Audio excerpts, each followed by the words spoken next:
Hechos 2:42, dice así la palabra.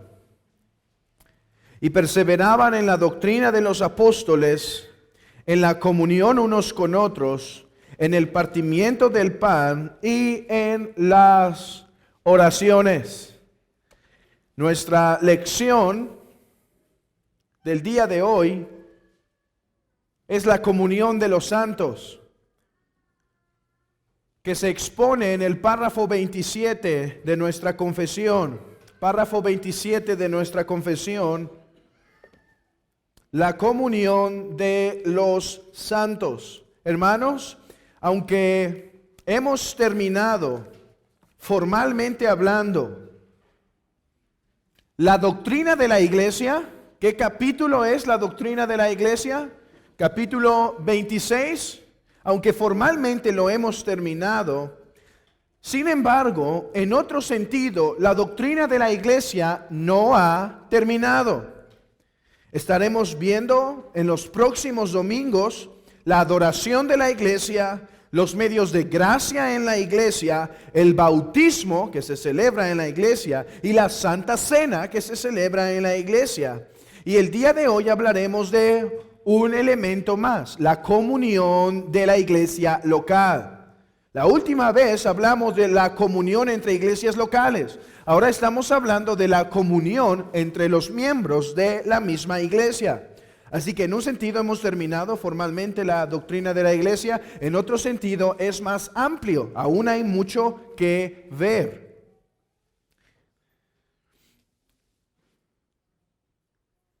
La comunión de los creyentes.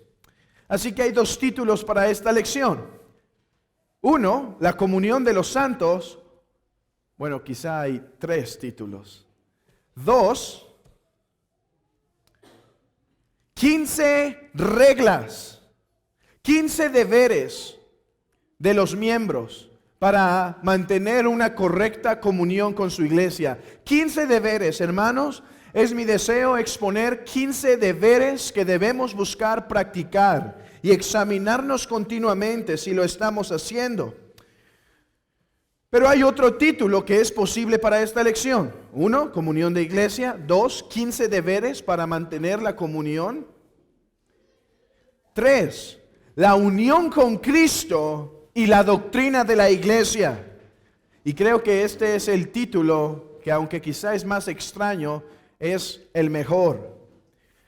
Cuando hablamos de 15 deberes de la comunión de la iglesia, podemos pensar que la comunión de la iglesia simplemente se trata de seguir unas cuantas reglas en la vida cristiana. Así como necesito reglas de comportamiento para con mis jefes, para con mis padres, para con mis familiares más extendidos, y hay ciertas categorías de conducta, de la misma manera, lo único que necesito son reglas. Y eso es justamente lo que no quiero que se transmita cuando digo que hay 15 deberes que debemos seguir. La comunión de la iglesia es más que comportarse correctamente con una lista de checklist, hago esto, hago lo otro o no. La comunión de la iglesia se basa en un principio teológico mucho más profundo.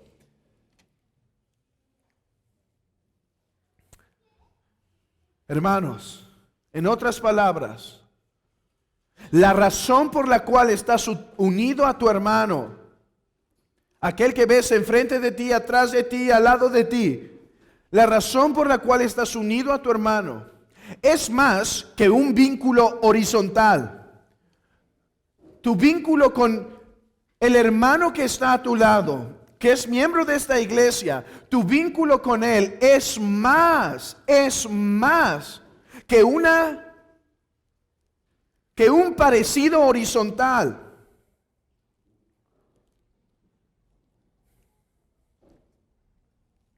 Tu unión, tu comunión, tu relación con tu hermano se basa en una realidad vertical. Tu unión con Cristo. Tu unión con Cristo. Hermanos,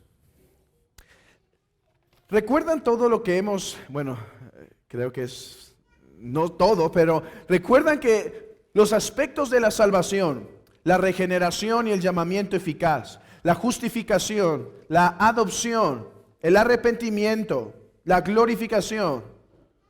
¿Recuerdan, hermanos, que todos esos aspectos de nuestra salvación hemos visto bajo un esquema mayor? Bajo un esquema principal. ¿Por qué soy justificado con Cristo? ¿Por qué soy justificado? Por estar en unión con Cristo. ¿Por qué soy adoptado? Por estar en unión con Cristo. Y pensaríamos que nuestra unión con Cristo solo nos afecta salvíficamente, solo tiene que ver con los aspectos de la salvación. Pero vean esto, hermanos, la unión con Cristo tiene que ver con nuestra comunión entre hermanos. Vean la profundidad teológica de la confesión. Para hablar de la comunión de los santos, ¿no era simplemente 15 reglas y ya lo que necesitábamos? Y decir, ok, cristianos, no hagan esto, hagan esto, no hagan esto, no hagan esto. No, miren cómo comienza la confesión de fe. Capítulo 27, párrafo 1.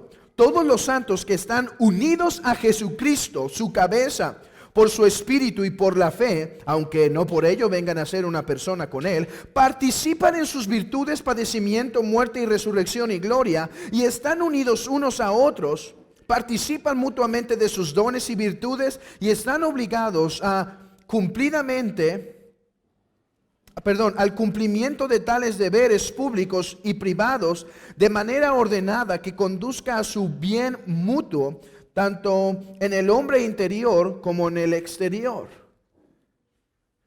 La confesión va a hablar de la relación entre miembros de la misma iglesia, y lo primero que pone en nuestras mentes es esta profundidad. La razón por la cual tienes comunión con el que está al lado de ti no es por algún parecido horizontal, es por una realidad espiritual, que tú y él están unidos a la persona de Cristo. La unión con Cristo es un tema que abarca y enfatiza los beneficios salvadores que recibimos en Cristo Jesús. Pero la unión con Cristo abarca la comunión con tu hermano. Hermanos, espero que esto nos haga ver nuestra salvación con Cristo, no algo como algo sumamente individual y solo yo, sino algo que implica a todos aquellos que han sido salvados como yo he sido salvado. La comunión de los santos, una correcta comunión de los santos, tiene como base teológica su unión con Cristo.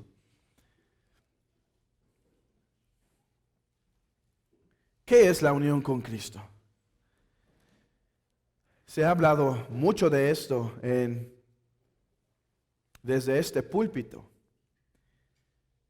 Así que simplemente resumiré lo que es la unión con Cristo. La unión con Cristo, hermano, nos enseña que por la gracia, el Espíritu Santo, por medio de la fe, nos ha hecho uno con Cristo. De tal manera que todos los beneficios, hermanos, que Cristo ganó, todos los beneficios que Él obtuvo por andar en obediencia al Padre y por morir en la cruz y por resucitar, toda esa gama de beneficios, al estar nosotros unidos a Él, los recibimos también. Así como los pámpanos, ¿recuerdan Juan 15? Así como los pámpanos están unidos a la vid y por lo tanto reciben los beneficios, los nutrientes de esa vid, así también nosotros, al estar unidos a Cristo, es que recibimos todos los beneficios salvadores. Este concepto en la mente del apóstol Pablo es un concepto que lo domina. Es por eso que continuamente leemos en las epístolas paulinas la palabra en Cristo, en Cristo. Pablo, cuando va a hablar acerca de sí mismo, se identifica sobre todas las cosas. Pablo, ¿quién eres? Uno que está en Cristo. No que Pablo ha perdido su identidad, pero que ahora su identidad no puede estar separada de estar en Cristo. Hermanos, eso queremos decir cuando somos cristianos. O más bien, no siempre queremos decir eso, pero eso es lo que debemos querer decir. Soy cristiano, o sea, uno que está en Cristo.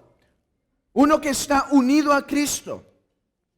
Quizá la forma más clara de hablar de este concepto la encontramos en Gálatas cuando dice el apóstol Pablo: ya no vivo yo, mas Cristo vive en mí. Y lo que ahora vivo en la carne, lo vivo en la fe del Hijo de Dios. Ahora ya no vivo de acuerdo a un Pablo separado de Cristo, pero vivo como un Pablo en Cristo. Todo lo vivo bajo esta realidad. Eso es la unión con Cristo. Este concepto es demasiado profundo como para viajar aún hasta la eternidad y saber que fuimos predestinados en Cristo antes que el mundo fuese. Este concepto nos lleva a través de todo el Antiguo Testamento, de cómo se representaba esta unidad. Hermanos, la unión con Cristo no es algo nuevo del Nuevo Testamento, es algo que ya se anticipaba en el Antiguo. ¿No representaba David a todo el pueblo de Israel? ¿No eran los jueces y los reyes los representantes de todo el pueblo? De tal manera que si David ganaba la victoria, todo el pueblo se beneficiaba de ella. De la misma manera, todos los que están en Cristo se benefician de sus beneficios, se benefician de todo lo que Él ha adquirido. Podemos visitar el concepto de la unión con Cristo en el Calvario, donde Él nos representó y estuvimos en este sentido en Él. Esto tiene que ver con nuestra justificación, pues ahora no somos vistos por el Padre como pecadores, sino somos vistos en Cristo. Hermanos, la razón por la cual el Padre nos ve como justos es que nos ve en Cristo Jesús. Ahora no solo nos ve como justos, sino que somos santificados en nuestra vida. ¿Por qué somos santificados? Por estar en unión con Cristo. Porque esta unión con Cristo no solo es externa, no solo es verbal, no solo es judicial, no solo es, como se usa el término, forense, sino que es una unión real que se experimenta. Y al estar unidos a Cristo, cuando Él venció el pecado, nosotros entonces vencemos el pecado. Cuando Él resucitó para andar en vida nueva, nosotros al estar en unión con Cristo podemos andar en vida nueva. Todo beneficio que recibimos en nuestra vida cristiana fluye de esa preciosa realidad, estar unidos en Cristo. Nuestra adopción, ¿cómo es que podemos ser adoptados? En Cristo. Somos hechos hijos de Dios por estar en Cristo. Recibimos lo que Él ha recibido solo cuando estamos unidos a Él. Tenemos la seguridad de que seremos glorificados. En un sentido, no tengo tiempo para exponer esto aquí. En un sentido, hemos sido glorificados y seremos glorificados aún por estar en unión con Cristo.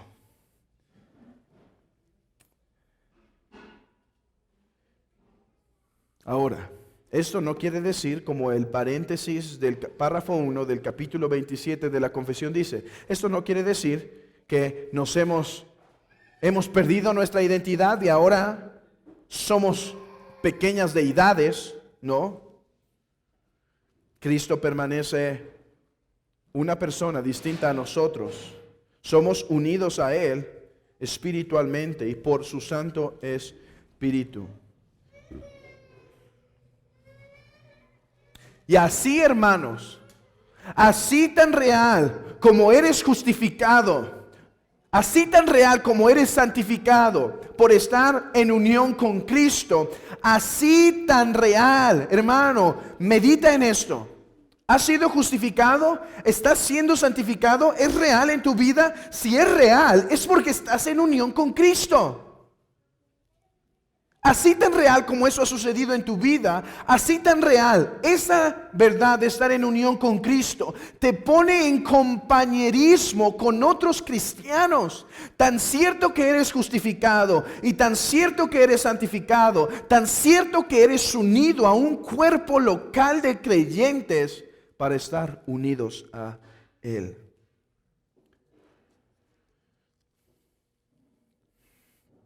No somos los únicos en el planeta que participan de estar en unión con Cristo. No somos los únicos en el continente de estar en unión con Cristo. No somos los únicos de nuestro país de estar en unión con Cristo. No somos los únicos de este estado y no somos los únicos de esta ciudad. Hay otros que también pertenecen a Cristo, que tienen en común un mismo Padre, un mismo Cristo y un mismo Santo Espíritu, con los cuales esta unión se vuelve más fuerte que cualquier otra. Medita en esto por unos segundos. La unión con tu hermano, aquel que está unido a Cristo, es más fuerte, más real, más perdurable que cualquier otra unión en este mundo.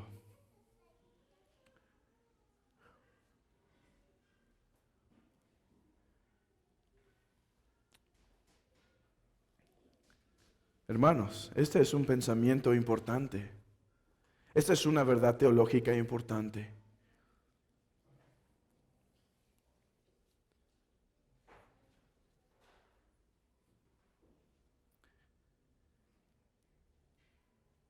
Estar unidos en Cristo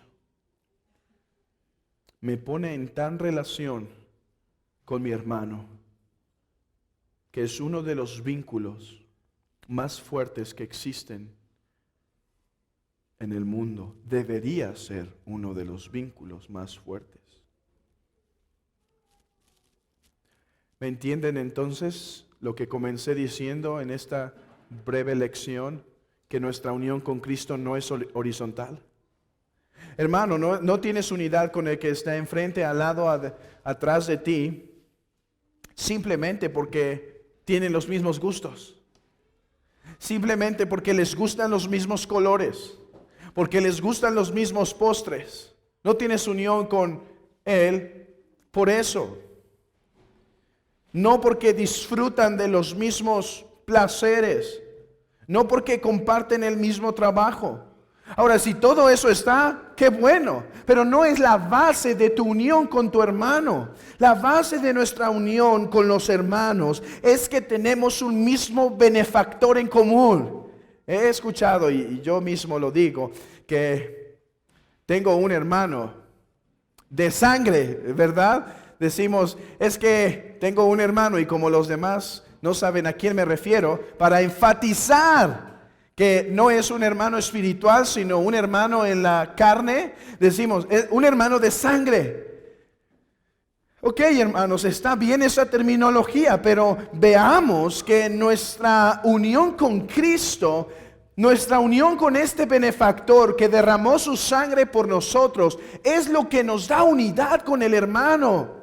Cristo también murió por ellos. Cristo ve por el más pequeño de ellos. Cristo cuida de ellos. Cristo los protege a ellos. Cristo los santifica a ellos. Lo mismo que nos ocurre a nosotros.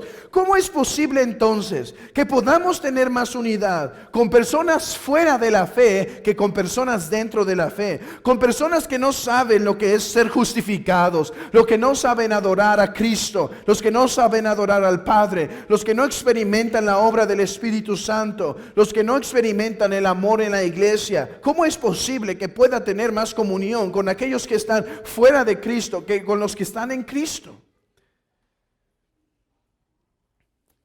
Es por eso que dice el apóstol Juan, ¿cómo puedes decir que amas a Dios cuando aborreces a los hermanos? Es casi imposible, porque si hay un amor para con Dios, debe haber un amor para aquellos que aman a Dios igual que tú.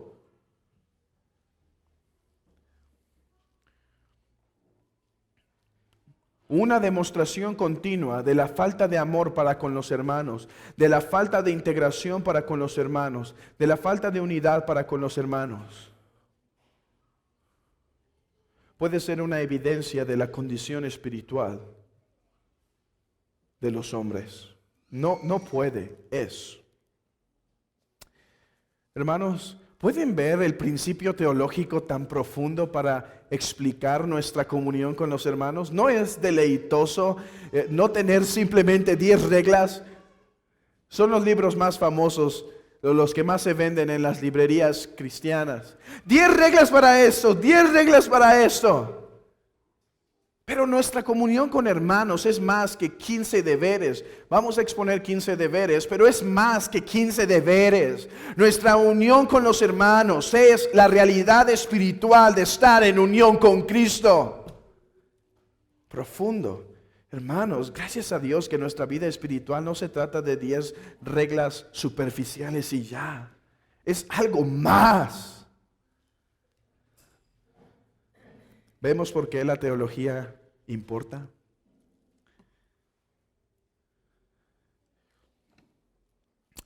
Después de establecer la base de nuestra unión, ¿qué? ¿Cuál es la base de nuestra unión con los hermanos?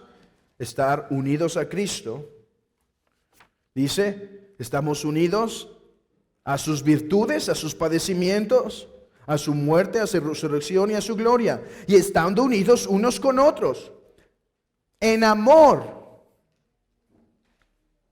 participan mutuamente de sus dones y están obligados al cumplimiento de tales deberes públicos y privados de manera ordenada que conduzca a su bien mutuo, tanto en el hombre interior como en el exterior.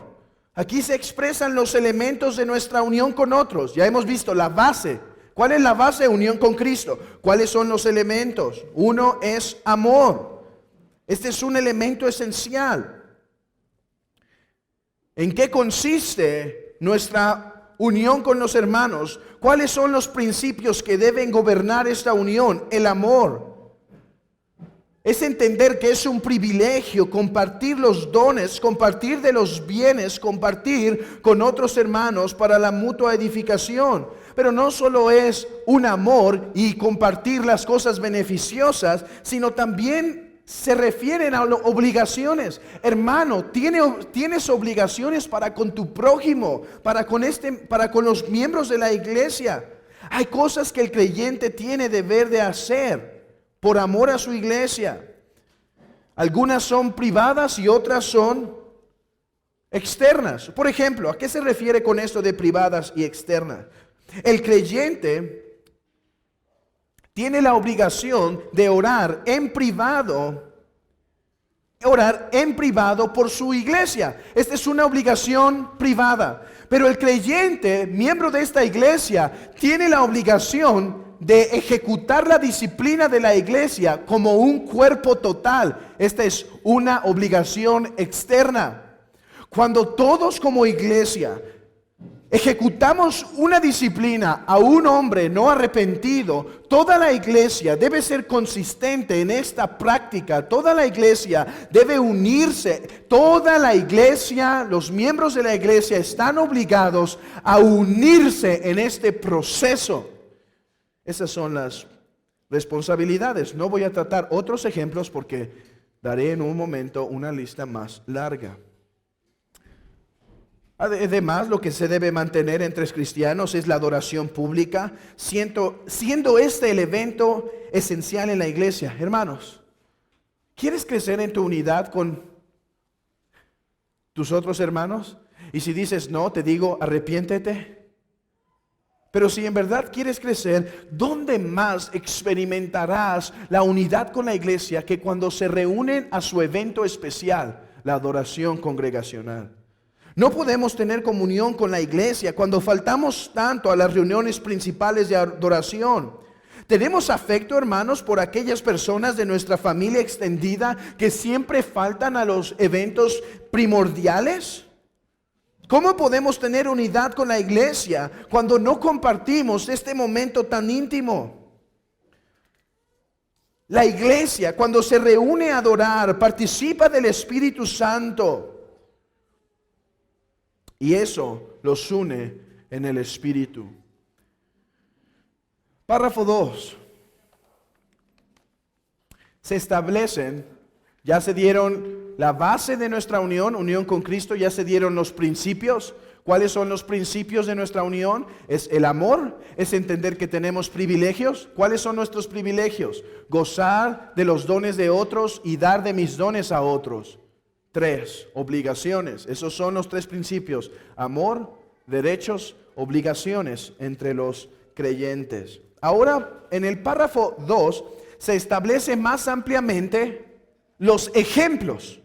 Lean conmigo el párrafo 2.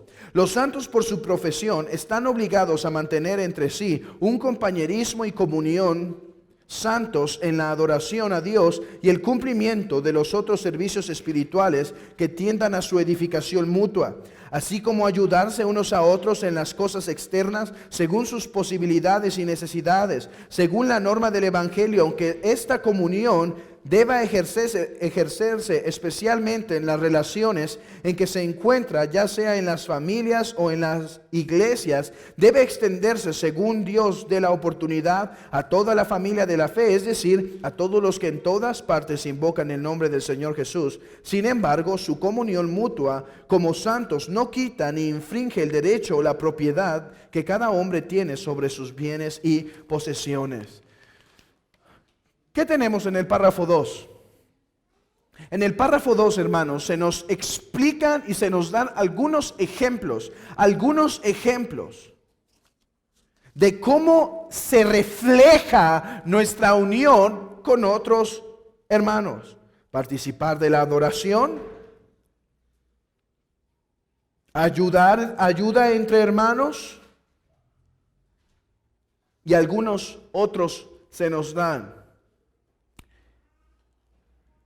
Yo tengo 15 deberes que los miembros de la iglesia deben procurar. Así que con esto vamos a finalizar. 15 deberes, y simplemente al final tocaremos la nota aclaratoria del párrafo 2. ¿Cuál es el límite de mi compañerismo? Porque algunos han propuesto cosas extravagantes que no deben ser seguidas, pero primero veamos estas 15 deberes. Lo primero que tengo que decir es que estos 15 deberes no son de mi propia imaginación. He tomado del libro de John Owen, el puritano del siglo XVII, en donde en uno de sus volúmenes trata el tema de la comunión de los santos, justamente este tema que estamos hablando. Así que he tomado sus 15 deberes para mantener la armonía entre los cristianos, y lo que haremos es mencionar el deber, mencionar un texto que justifica este deber y dar una breve explicación. 15 deberes o 15 reglas. 1, hermanos, si las pueden apuntar o después escucharla en casa y poner las reglas o los deberes en la mesa y meditar como familia o meditar en lo personal, ¿qué me falta de esto? ¿Qué nos falta? ¿Qué creen, familia, que nos falta? ¿En qué creen que estamos fallando? Hermanos, esto será algo útil para mejorar nuestra comunión como iglesia. Deber 1.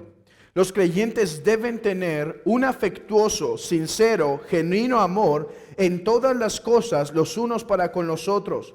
Amor comparado con aquel con el que Cristo amó o con el que Cristo da para la iglesia. Y aquí Juan capítulo 15, versículo 12 dice: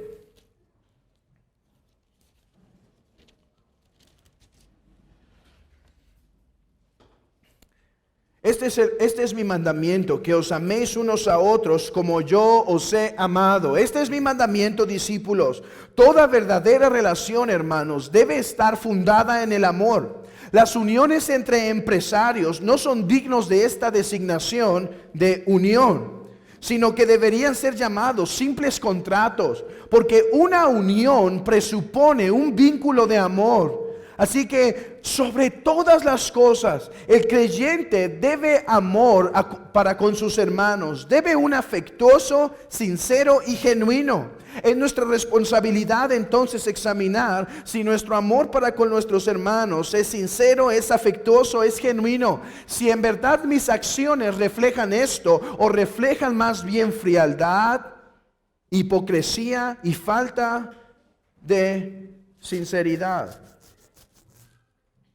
¿Cuánto más si debemos amor entre los miembros de nuestra familia, cuánto más a aquellos que pertenecen al mismo Salvador? Y hermanos, el amor, ¿cuánto se habla del amor?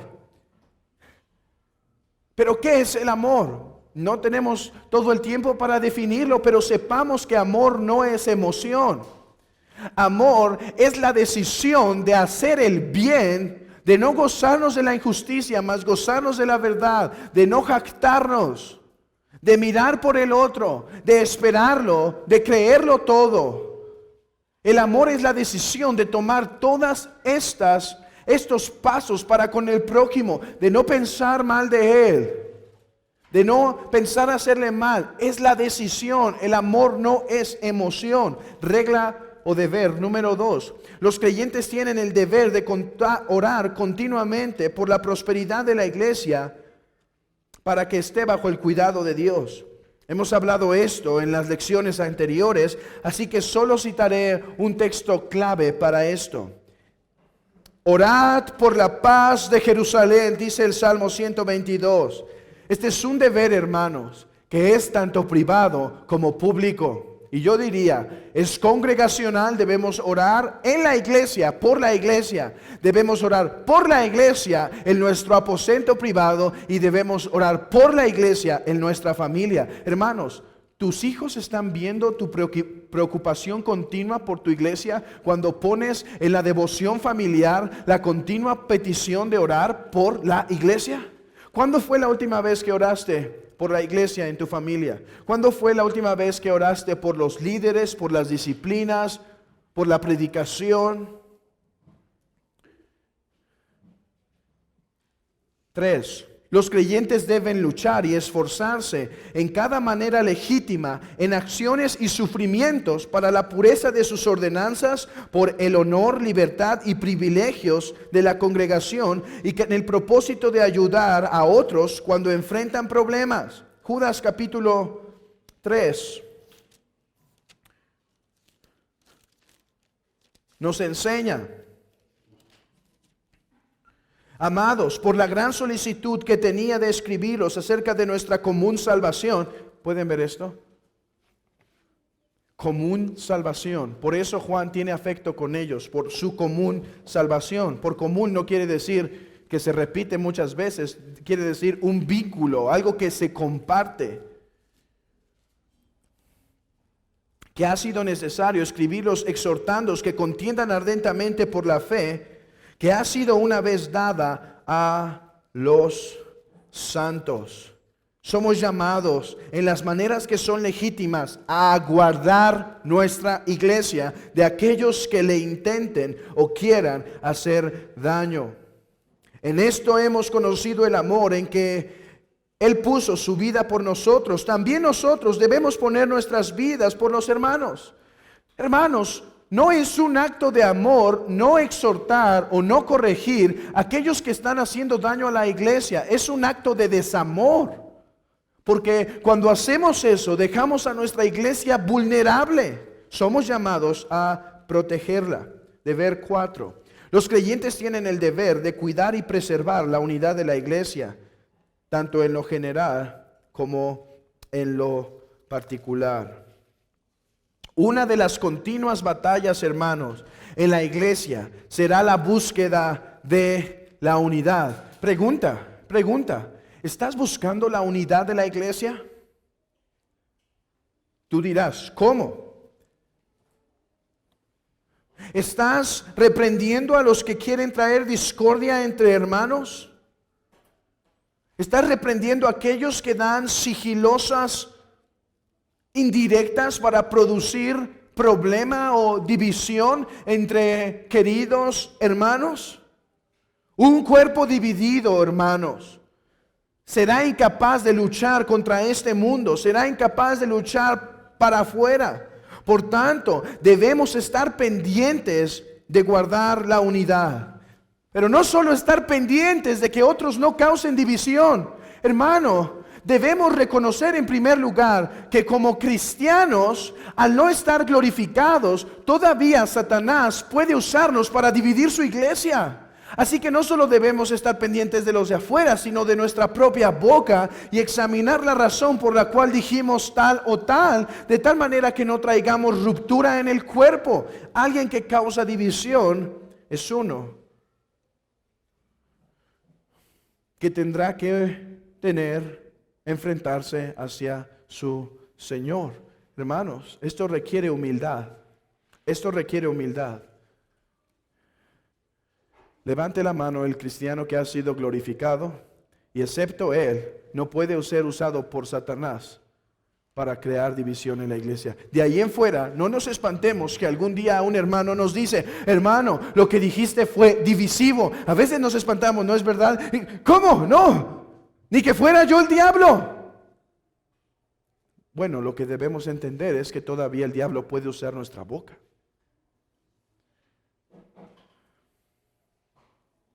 Más bien debemos humillarnos y pedir perdón para que eso que causó esa conmoción momentánea no continúe.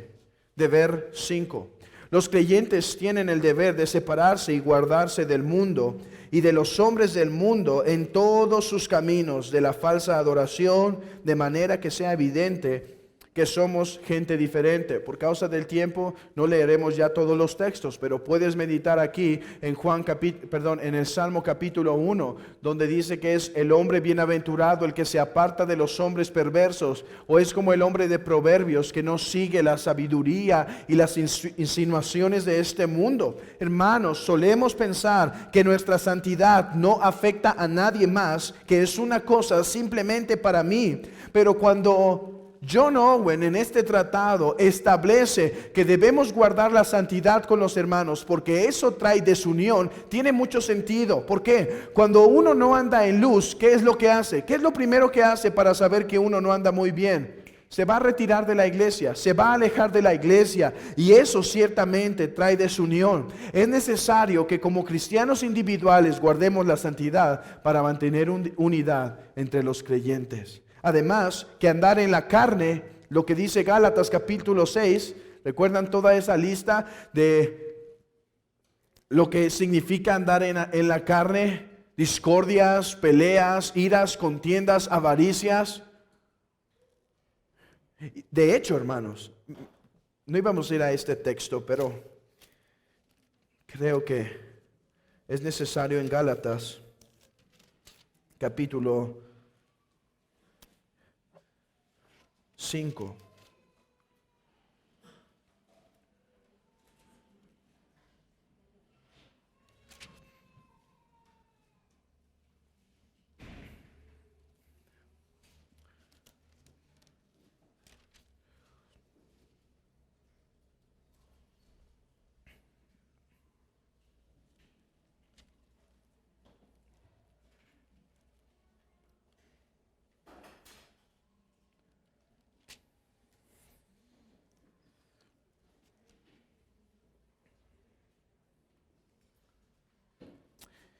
Dice en el capítulo 5, versículo 17, porque el deseo de la carne es contra el espíritu y el del espíritu es contra la carne, y estos se oponen entre sí para que no hagáis lo que quisieres. Porque si sois guiados por el espíritu, no estáis bajo la ley, y manifiestas son las obras de la carne, que son adulterio, fornicación, inmundicia, lascivia, idolatría, hechicería. Noten esto, hermanos. Los primeros pecados parecen pecados individuales, pero la lista del versículo 20 en adelante tiene que ver con relaciones. Pleitos, celos, iras, contiendas, disensiones, herejías, envidias, homicidios, borracheras, orgías y cosas semejantes a estas, acerca de las cuales os amonesto, que los que practican tales cosas no heredarán el reino de Dios. cuando dejamos de andar en santidad, afectaremos la iglesia directamente, porque nuestro corazón será una tierra fértil para producir celos, envidias, ira, contienda, disensiones. El descuidar nuestra santidad, hermanos, trae implicaciones no solo a tu propia vida, no solo a tu familia, trae implicaciones a tu iglesia. 6. Los creyentes deben tener continua conversación espiritual para edificación de acuerdo a la medida de sus dones. Efesios 4:29 dice que hablar todo lo que es para edificación. Aunque los pastores de la iglesia son los responsables de proveer edificación sólida desde el púlpito, esto no elimina la necesidad de buscar pláticas edificantes, compartir un texto, una victoria, una enseñanza aprendida, una oración respondida, una doctrina de edificación. Debemos buscar, hermanos, regularmente. Esto no sale naturalmente. Regularmente, al tener comunión con los hermanos, somos más proclives, tendemos más a hablar de cosas más vanas y que no siempre malas, pero quizá no siempre igual de edificantes, que debemos tener claro en nuestra mente de traer una palabra de edificación a la conversación. Los creyentes, séptimo, los creyentes deben llevar las debilidades los unos de los otros con sensibilidad. Deben llevar las caídas, la humillación, en paciencia, en compasión y proveyendo ayuda y asistencia. Es lo que dice en Romanos capítulo 15, versículo 1 y 2. Romanos 15, 1 y 2. Así que los que somos fuertes debemos soportar las flaquezas de los débiles y no agradarnos a nosotros mismos. Cada uno de nosotros agrade a su prójimo en lo que es bueno para edificación. Somos llamados, hermanos, como dice Gálatas, a llevar las cargas los unos de los otros y cumplir así la ley de Cristo. ¿Y cómo se lleva esto a la práctica? Muchas veces preguntando ¿cómo estás? E indagar y decir, sí, pero ¿cómo estás en verdad? ¿Cómo te va en tu vida espiritual? ¿Cómo van las luchas? ¿Cómo van? O simplemente darle seguimiento a alguien que nos ha confesado su caída y estar al tanto y saber cómo va esa lucha. 8. Los creyentes deben soportarse unos a otros pacientemente y amorosamente en sus varias condiciones y circunstancias, llevando las cargas los unos de los otros. ¿Qué deben hacer los creyentes, hermanos? ¿Amarse? Sí. ¿Llevar las cargas los unos de los otros? Sí. ¿Orar unos por otros? Sí. ¿Buscar la edificación para con otros? ¿Hablarles cosas de edificación? Sí.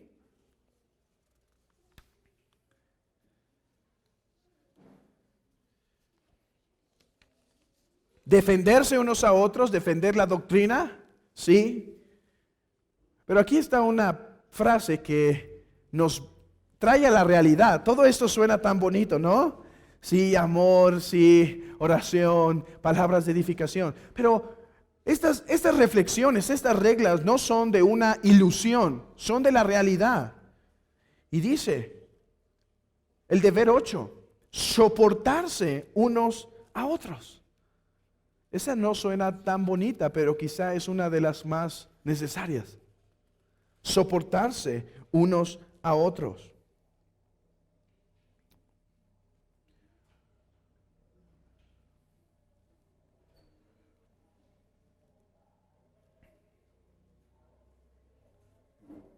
Para que no haya desaveniencia en el cuerpo, sino que los miembros todos se preocupen los unos por los otros, de manera que si un miembro padece, todos los miembros se duelen con él, y si un miembro recibe honra, todos los miembros reciben con él se gozan. Vosotros pues sois el cuerpo de Cristo y miembros, cada uno en particular.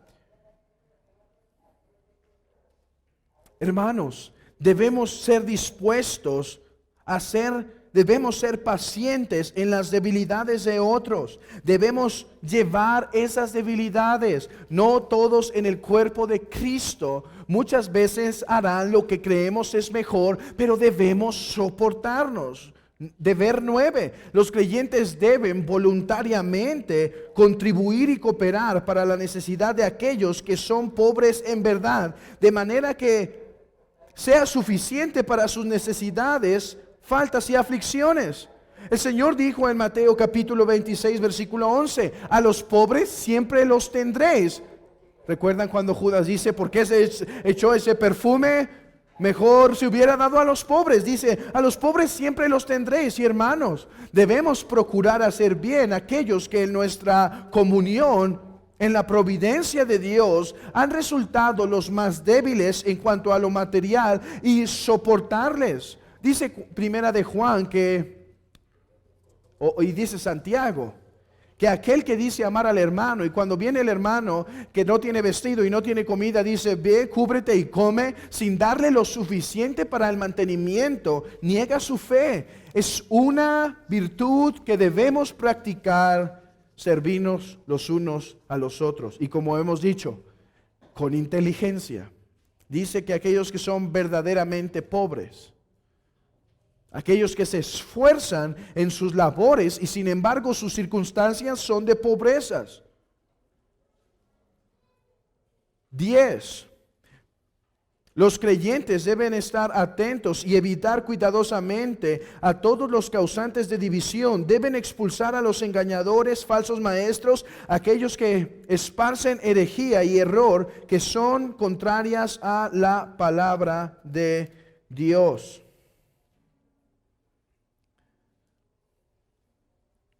Mas os ruego, hermanos, que os fijéis en los que causan división y tropiezos en contra de la doctrina que vosotros habéis aprendido, y que os apartéis de ellos, porque tales personas no sirven a nuestro Señor Jesucristo, sino a sus propios vientres, y con suaves palabras lisonjean y engañan los corazones de los ingenuos. Hermanos, se ha hablado de esto en otra regla anterior, pero aquí se pone específicamente aquellos que quieren causar y tomar del rebaño para confundirlo con doctrina. Debemos ser unánimes. Hermanos, esto tiene una implicación, y es que seamos todos un cuerpo a la hora de rechazar, de expulsar, de excomulgar a aquellos que la iglesia considera peligrosos para su bienestar. 11. Los creyentes deben amablemente aceptar la suerte y porción de toda la iglesia en prosperidad y aflicción, y no separarse de ella por ninguna causa, cualquiera que sea. Y el texto que aquí se cita es cuando Pablo está diciendo: nadie me ha visitado, nadie ha visto por mí. Para poner el ejemplo de que hubo unos que huyeron de las circunstancias de Pablo. ¿Qué está diciendo el texto? Que cuando vengan tiempos difíciles a la iglesia, esto es importante, hermano. ¿Quieres tener una real comunión con la iglesia? Dice: cuando vengan tiempos difíciles, no huyas, no corras, no desaparezcas. Dice: lleva la providencia de la iglesia, lleva la provisión de la iglesia, lleva las circunstancias de la iglesia con ella. Hermanos, hemos tenido tiempos de pobreza en nuestra casa y en nuestro hogar. No esperaríamos que la esposa de repente desaparezca solo porque las cosas están pobres, o los hijos de repente se vayan. ¿No es verdad? Cuanto más cuando la iglesia está en una prosperidad difícil, quizá económica, quizá persecución, quizá en división y problemas y polémicas. No debemos huir, sino mantenernos con el cuerpo de Cristo. 12. En los asuntos de la iglesia, los creyentes no deben discriminar entre personas, sino condescender al hermano más débil y desempeñar hasta el más mínimo labor por el bien de los otros creyentes. Santiago capítulo 2, cuando ven bien al rico y le dice: tú siéntate aquí, y al pobre: tú bajo mis pies. Dice: no debe haber discriminación entre ellos. Deben ser todos unánimes, deben ser todos cuidadosos. Y el cristiano menos de condición quizá más favorable, no debe negarse a hacer la labor más pequeña. 13. Si algún miembro de la iglesia está en persecución, toda la iglesia debe seriamente orar e interceder en oración por él. Hermanos, en este tiempo, de repente un hombre, por estar predicando o algo, sería llamado a muerte por Inglaterra, por el rey. Y dice que algo que debemos hacer cuando un hermano esté en un padecimiento particular, la forma de mostrarle amor es orar por él. Los creyentes, 14, los creyentes deben ver la conducta de los unos y los otros y exhortarse de abandonar esa manera desordenada de andar. Si alguno no desiste de esa conducta, el caso debe ser traído a la iglesia. Una vez más, dentro de todas las cosas que son necesarias para mantener una correcta y buena comunión entre iglesia, es la exhortación entre creyentes. Aquellos que son débiles para exhortar deben aprender a hacerlos. Aquellos que son fuertes deben aprender a hacerlo con cuidado. ¿Cuántas veces no hemos escuchado de buenas exhortaciones dichas mal? Me contaba una historia, una narración, mi esposa hace algún tiempo, de un hombre que le dijo a Whitfield: ¿sabes? Yo tengo el talento de decir las cosas como son. Tengo ese talento de decir las cosas va como va. ¡Qué gran virtud tengo! Y Whitfield dice: ¿sabe, Señor? Eso serían unas de las virtudes o dones que a Dios no le importaría si las enterrásemos. Los que son débiles deben ser diligentes en exhortar y no ser cobardes cuando alguien esté caminando en desorden. Pero aquellos que son fuertes en exhortación deben aprender hacerlo en amor. Y no decir, es la verdad. Sí, pero báñala de amor. 15. Hermanos, cumplimos récord, ¿no? 15 puntos en media hora. Los creyentes deben vivir de una manera ejemplar, de santidad y piedad, para la gloria del Evangelio, la edificación de la iglesia y la convicción de aquellos que están fuera de la iglesia. Los creyentes deben dar un buen testimonio de la iglesia de Cristo, tanto adentro como afuera. Deben ser ejemplos los creyentes los unos de los otros, de manera que sean animados y exhortados. ¿Se acuerdan cuando vimos el párrafo de la confesión de las buenas obras? Que una de las necesidades de las buenas obras es animar a otros a que hagan buenas obras. Igual aquí, nuestra santidad debe ser ejemplar como para que todos deseen seguir el camino del Señor. Terminemos, hermanos, con unas palabras de advertencia muy brevemente. Sin embargo, su comunión mutua como santos no quita ni infringe el derecho o la prosperidad de cada hombre que tiene de sus bienes y posesiones. Algunos han intentado, basados en el ejemplo de la primera iglesia, hacer comunidades de cristianos, teniendo todas las cosas en común. ¿No hemos visto eso? Pero debemos saber algo. No es algo que la Biblia está mandando, es algo que la Biblia está narrando lo que hicieron. Y lo que nos está narrando que pasó, aunque fue algo bueno, su fin no fue tan bueno. Empezó a haber problemas entre las viudas de los judíos helénicos y de los judíos. Y empezó a haber disensiones y problemas. Esa narración no nos está llamando. Esto no quita la propiedad privada. No estamos llamados a compartir en todo sentido nuestros bienes, sino a dar a aquellos que verdaderamente son pobres y dar de nosotros mismos, no solo, hermanos, en cuestión material, pero dar nuestro corazón a la iglesia de Cristo, a los miembros unos con otros. Hermanos, yo espero que podamos meditar en estas 15 reglas. Y sobre todas las cosas que nos quedemos con este principio. Si se nos olvidan las 15 reglas, Apúntelas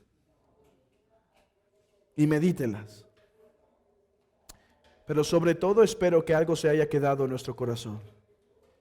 Aún los principios más prácticos, como los 15 deberes de nuestra comunión, están basados en principios teológicos profundos, como nuestra unión con Cristo. Si volteas a ver a tu hermano y a veces te molesta lo que dice, lo que hace o cómo lo hace, trae a tu mente esta verdad. Él es heredero con Cristo.